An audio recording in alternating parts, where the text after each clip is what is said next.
Welcome to Earth and Conquests. My name is Mike. This video shares some of my approach for converting regular monsters into legendary monsters in Dungeons & Dragons. I can demonstrate with one example of a Fiend monster as a way to encourage more independent thoughts and creativity. Often I find a monster in the monster manual that feels perfect for the thematics of an encounter, but the statistics of the monster are not quite strong enough to match against what the characters could manage. In this example, two characters are at level 9, facing a Fiend in a final boss fight. The characters need to travel along a path leading toward their destination to escape from a hellish domain, but the path is blocked by the final boss monster. Given the circumstances of two characters at level 9, I estimated that a Fiend similar to a Horned Devil would be a reasonable starting point, but this monster was not quite powerful enough to act alone in a final epic boss fight. I considered how to convert this standard monster in the 2025 Monster Manual instead to become a legendary monster with legendary resistances and legendary actions. In most cases, a legendary monster is equipped with 3 uses of legendary resistances and 3 uses of legendary actions. These numbers could vary, but I went with the standard 3 for this encounter involving only 2 characters at level 9. Each legendary resistance allows for the monster to fail a saving throw and decide to succeed instead. After using this trait 3 times, then it cannot be used again until the next day or after the equivalent of a long rest. Each legendary action allows for the monster to make a special action after another creature ends its turn. In this example encounter, only 2 characters are here, so the Fiend always should be able to choose from the available options of the 3 legendary actions. Before I share the details of how I converted the Horned Devil into a legendary monster, you might be wondering why this example looks like an iconic Balrog or a Balor instead of like a traditional Horned Devil. The reason is because I like the appearance of this creature.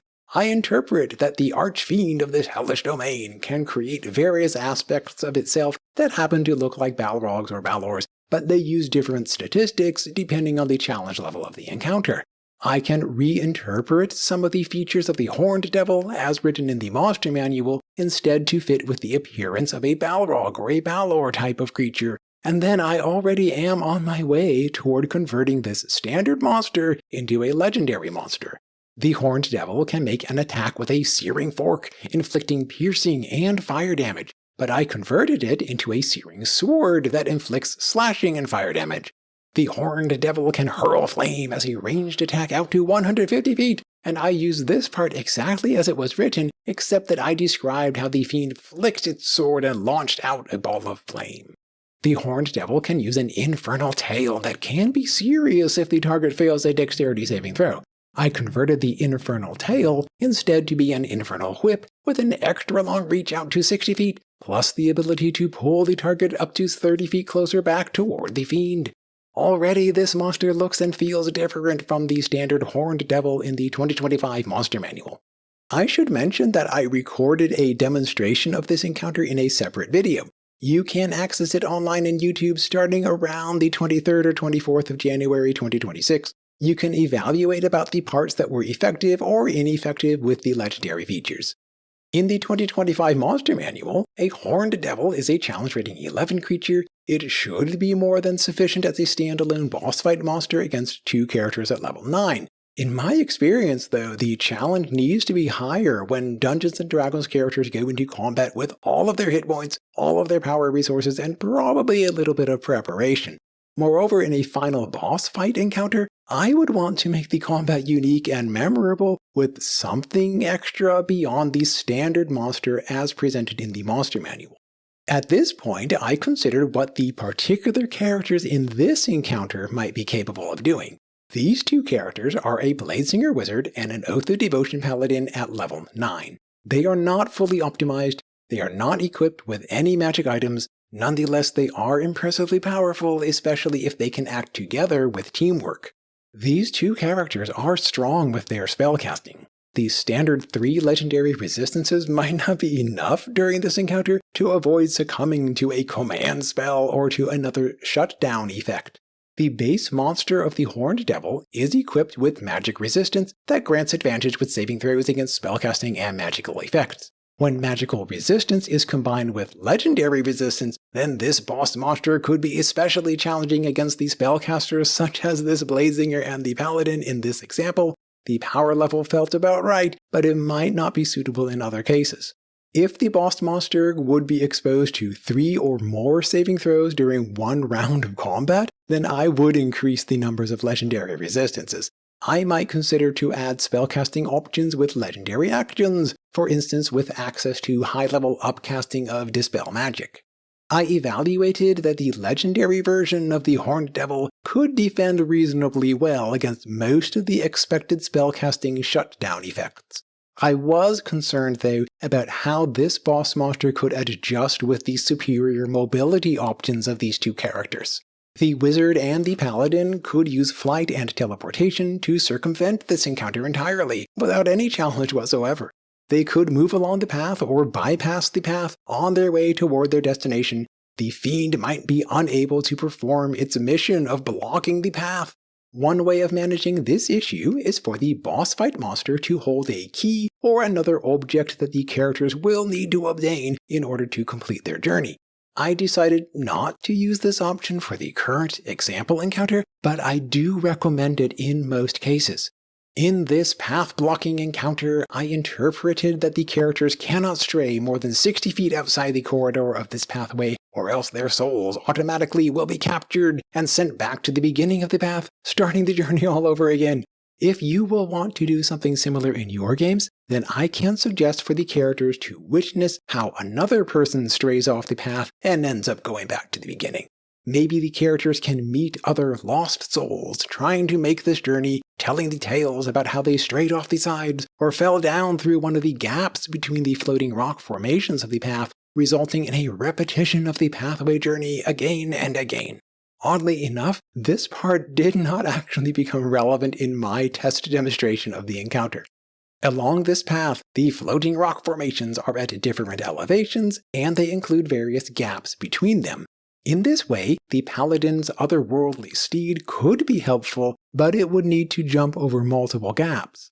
The Paladin and the Bladesinger could cast Misty Step a few times. The Bladesinger could cast the Fly spell, as well as access the Heavenly Wings flight of this ASMR character.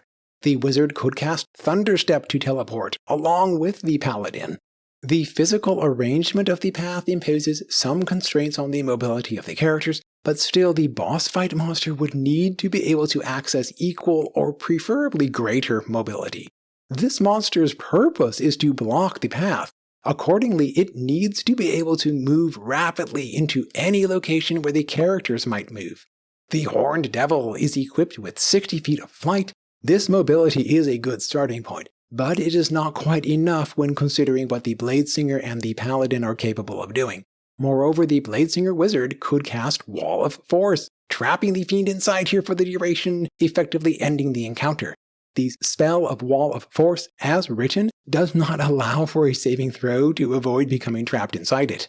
Given these possibilities, I knew right away that I needed for this Fiend to be able to teleport at least 30 feet and preferably 60 feet. In this case, I made one legendary action with the ability to teleport up to 60 feet. After teleporting in this way though, then the Fiend could not use this legendary action again until its next turn.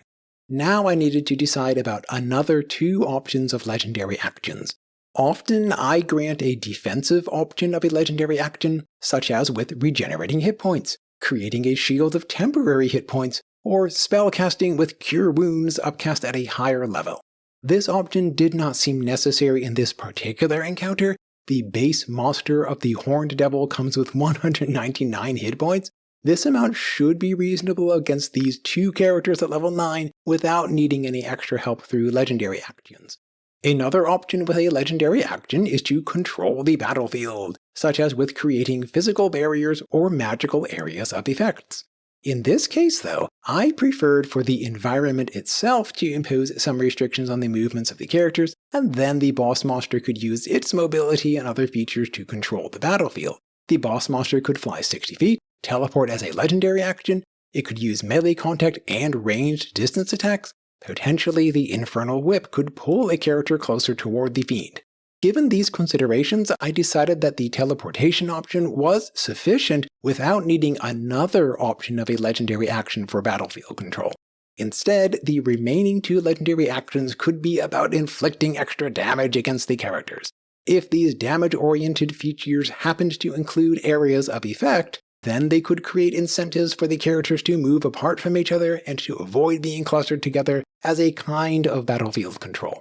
I wanted for these next 2 legendary actions to create areas of fire or areas of toxic fumes. The 2 characters in this encounter already had seen these kinds of features as parts of the environment in the hellish domain. Now they would be forced into direct contact with these features because the boss monster Fiend could use legendary actions to create areas of fire or clouds of toxic fumes.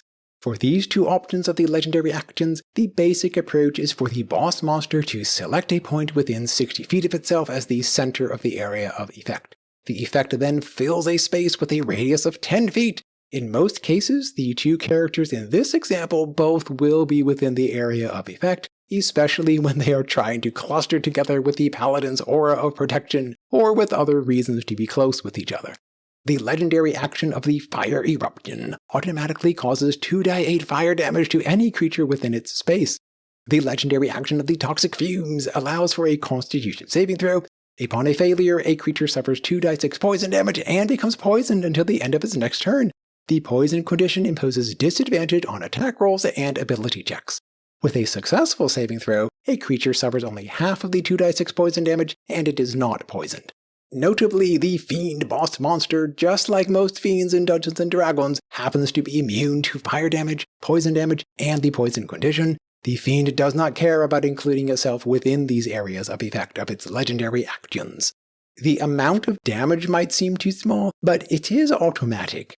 Even if the characters succeed with their saving throws against the toxic fumes, then still they will sustain a few points of poison damage. Most of the damage output from the boss monster, however, does come from its regular actions, not from its legendary actions. I could share more details, but I prefer not to spoil anything about the separate video episode that will show this example encounter in action. It will upload into YouTube around the 23rd or 24th of January 2026. I should emphasize that the legendary resistances and legendary actions are not the only ways to make a monster more challenging. I like to include environmental hazards and effects. Another possibility is to add more monsters as allies or minions with the boss monster. What are your thoughts and suggestions about this example encounter? What are your ideas and experiences with converting regular monsters into legendary monsters? Please share in the comment section. As always, thank you for watching. I will see you in the next video.